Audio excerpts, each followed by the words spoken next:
Olá, eu sou Lieda Amaral e junto com a professora Irani Oliveira desenvolvemos o estudo Carreira Técnica em Contabilidade. Nesta videoaula apresentaremos a competência de número 1, definir a carreira técnica em contabilidade. Vamos conhecer agora um pouco da história da contabilidade. Vamos assistir? Sejam bem-vindos, sejam bem-vindos. Acomodem-se e preparem-se para conhecer a história do pensamento contábil através dos tempos. Apertem seus cintos, pois vamos fazer uma viagem pela fabulosa história da contabilidade. O homem primitivo já praticava uma contabilidade rudimentar ao contar seus instrumentos de caça e pesca e seus rebanhos. Mas foi na Mesopotâmia, região situada entre os rios Tigre e Eufrates, no atual Iraque, que foram encontrados os primeiros registros patrimoniais. O homem começava a registrar o seu patrimônio. Era a origem do diário. Os séculos passam. Surgem novas civilizações. Em torno do Baixo Nilo, nas planícies de inundação, a agricultura floresceu. E com ela, um povo que deixou seu legado até os dias de hoje, os egípcios. O papiro, colhido às margens do grande rio, onde os escribas registravam os movimentos, eram os primeiros livros contábeis. Dos portos de Tiro e Sidom, os fenícios navegavam pelo Mediterrâneo, expandindo sua rede de comércio. Foram eles os primeiros a desenvolver as trocas em bases monetárias e simplificaram os registros por símbolos. Da Península Itálica vieram os romanos. Nascia o maior e mais desenvolvido império da antiguidade, que se expandiu por toda a Europa, norte da África e Oriente Médio, conquistando povos e nações, levando a paz romana e o que se pode chamar de um sistema jurídico de contabilidade organizado. Mas impérios nascem, crescem e morrem. E com Roma não foi diferente. Hordas de bárbaros invadiram a península. Os sons das batalhas ecoavam por todos os rincões. Era a queda do Império Romano.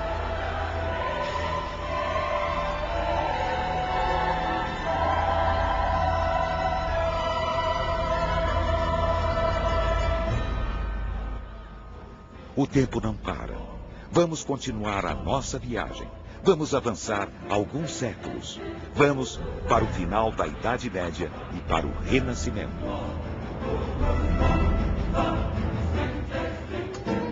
Os árabes, ao invadirem a Península Ibérica, trouxeram obras manuscritas de contabilidade que muito influenciaram o comércio na velha Europa. Comércio este que floresceu nas cidades italianas de Veneza, Gênova, Florença e Pisa. Os comerciantes necessitavam de uma escrituração capaz de refletir os interesses dos credores e investidores e que era, ao mesmo tempo, útil nas suas relações com os consumidores e fornecedores. A sistematização da contabilidade estava a caminho. Também as artes e a ciência se desenvolviam. O mundo deixava a idade das trevas. Era o Renascimento. E com ele a figura de Luca Pacioli, frade franciscano, autor de uma obra que expõe o método das partidas dobradas, princípio contábil, segundo o qual todo lançamento a crédito numa conta faz com que surja outra conta, onde é registrada a mesma importância a débito. Agora, estamos no ano de 1500. Era descoberto o Brasil. E com a instituição do governo geral, chegaram os provedores da fazenda, que acumulavam este cargo com o de contador. Eram os nossos primeiros colegas em solo brasileiro. Com o desenvolvimento da colônia, cartas régias passaram a regulamentar os princípios contábeis e instituíam cargos e funções na administração fazendária. Em Portugal, em 1770, foi baixada a lei que regulamentava o exercício da profissão contábil. E a partir da vinda da família real para o Brasil, iniciava-se o ensino contábil em terras brasileiras com a instalação em 1810 da Aula de Comércio da Corte. A partir daí, novas escolas eram fundadas, disseminando o ensino e desenvolvendo normas e métodos. A mais antiga instituição profissional e cultural da ciência contábil que se tem notícia no Brasil é a Associação dos Guarda-Livros da Corte, fundada em 18 de abril de 1869, na cidade do Rio de Janeiro. A classe contábil se organizava. A importância do técnico em contabilidade. O propósito desse estudo é que você entenda a importância da carreira que escolheu.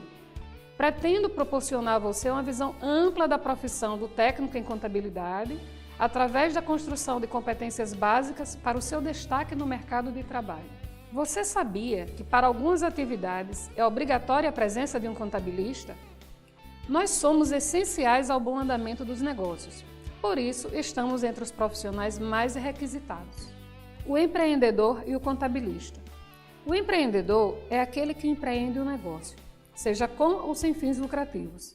Os contabilistas têm como papel indicar a melhor forma de constituição jurídica do empreendimento, auxiliar na confecção do plano de negócio e orientar quanto às obrigações que o empreendedor deverá cumprir ao abrir seu estabelecimento. Essas são algumas obrigações acessórias exigidas pela Receita Federal do Brasil, que você, profissional de contabilidade, estará habilitado a elaborar. Informações como o SPED, Sistema Público de Escrituração Digital, a DIMOB, Declaração de Atividades Imobiliárias, a DCTF, Declaração de Contribuições e Tributos Federais e o DIPJ, Declaração do Imposto de Renda das Pessoas Jurídicas. Como você pode ver, o papel do técnico em contabilidade é de extrema importância. Nós estamos presentes na vida da empresa desde o seu início, auxiliando com o plano de negócios, até mesmo quando o empreendedor precisa cumprir suas obrigações acessórias junto ao Fisco Federal. História e registros da contabilidade. Registros encontrados em sítios arqueológicos têm comprovado que o ser humano, ao longo de toda a sua existência, vem realizando o controle do seu patrimônio. A partir do momento que passou a viver em bandos, nas cavernas, ele começou a se preocupar com seu patrimônio. Em sítios arqueológicos do Oriente Próximo, foram encontrados materiais produzidos por civilizações pré-históricas. Eles caracterizaram um sistema contábil utilizado de 8.000 a 3.000 a.C., constituído de pequenas fichas de barro. Os agricultores no Antigo Egito eram obrigados a pagar tributos pelo uso da água utilizada nas irrigações. Os coletores garantiam recibos, desenhando figuras de recipientes de cereais nas paredes das casas, pois o pagamento era realizado em cereais. De uma forma ou de outra, o homem, ao longo de sua existência, tem procurado realizar o controle do seu patrimônio. Como você pode perceber, a história da contabilidade é tão antiga quanto a história do homem. Desde que ele sentiu necessidade de controlar, registrar e mensurar o seu patrimônio. Para vocês terem uma ideia, aqui no Brasil, há mais de 10.000 anos, tivemos o nosso primeiro registro histórico, em uma caverna no Piauí. Para saber um pouco mais sobre isto e outras curiosidades, sugiro que vocês visitem o nosso ambiente virtual e também visitem o Museu da Contabilidade em seu estado. E o que é o patrimônio? Patrimônio é o conjunto de bens, direitos e obrigações de uma organização jurídica, de um grupo de pessoas ou de um indivíduo. É dele que se ocupa a contabilidade. Vamos supor que você adquira um automóvel e esse automóvel seja a prazo, para pagamento em 60 parcelas. Esse automóvel configurará no seu ativo um bem, é algo seu, de sua propriedade, mas para adquiri-lo você adquiriu também uma dívida. Foi contraída com isso uma obrigação. Criações importantes. Frei Luca Pacioli impulsionou o uso das partidas dobradas ao escrever um livro. Ele foi escrito em 1494. Tão logo surgiu a prensa de Gutenberg. Tal obra permitiu que muitos pudessem aprender e utilizar esse sistema. O que são partidas dobradas? É um sistema de registro de movimentação patrimonial que assinala ao mesmo tempo a origem e a aplicação de um recurso, débito ou crédito. O Frei Luca Pacioli era um matemático italiano e ele, pela primeira vez, escreveu um livro retratando a contabilidade em suas partidas dobradas. O que é essa partida dobrada? Ela parte do pressuposto que para cada débito corresponde um ou mais créditos de igual valor. Por exemplo, se você comprou um automóvel por R$50 mil, com parte à vista, disponibilizada em dinheiro, 20 mil, e parte assinando duplicata no valor de 30 mil. Entrou um bem para a empresa no valor de 50 mil, débito, mais 2 créditos correspondentes. Um relativo à origem do dinheiro saído do caixa, crédito de caixa, e o outro do duplicata que você assinou, conta duplicatas a pagar. Ciência ou técnica? Existe uma polêmica intelectual em que se discute se a contabilidade é uma ciência ou uma técnica. Este é o axioma da contabilidade. À medida que a riqueza é mais agilizada, menos dependente de recursos próprios é a empresa. Isto ocorre aqui e em qualquer lugar do mundo. Então, pela afirmação do professor Lopes de Sá, estamos enunciando uma verdade científica. O professor Lopes de Sá nos lembra que ciência remete à universalidade. Por exemplo, em qualquer parte do mundo, se faltar oxigênio, o ser humano morrerá. Isso é comprovado cientificamente. Da mesma forma, na contabilidade, para você abrir um empreendimento, inicialmente você precisa de recursos próprios, dinheiro saído do seu bolso. Mas acredita-se que, ao iniciar o empreendimento, quanto mais você vender, quanto mais você prestar serviços, mais ganhará e menos precisará de desembolsar do seu próprio bolso. Com isso, você pode comprovar cientificamente os pressupostos contábeis.